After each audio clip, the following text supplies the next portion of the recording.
Hi guys, nandito na tayo sa internet natin ngayon. So sana supportan tayo sa ating internet. Thank you Lord. At mag-open na tayo. So mag-login na ako ng aking username tapos password.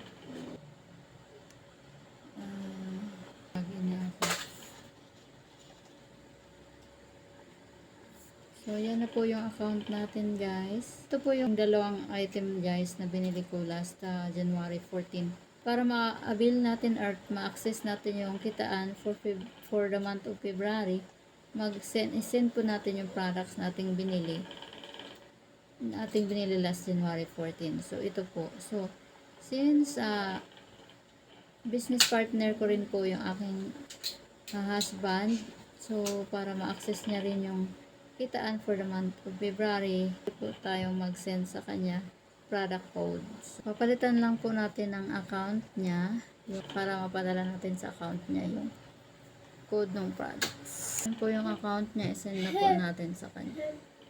So ayan na guys, successful na po siya yung ating unang sinend. So yun guys, ganun kaganda kapag online siya kasi lahat ng mga product code pwede mo siyang ma-share sa mga business partner mo para makatulong ka rin sa kanila. So yun, para ma-access ko na rin yung kitaan natin for the month of February, ay send ko rin po yung products na binili ko sa aking unang account. Bakit una? Marami pa bang account? Yes po, marami po akong biniling account katulad po ng magnegosyo na traditional.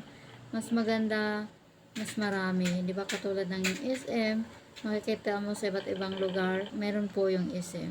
Mas marami, mas malaking kita. So, punta na po tayo sa account ko. Ayan po yung account ko. I-send na po natin sa unang account ko. Kasi kapag naka-PMA ang unang account mo, naka-PMA na rin po yung the rest. So, yun po yung kagandahan. I-send na po natin. Ayan po guys, successful na po yung ating transaction. Thank you so much for watching guys. Bye-bye. God bless po.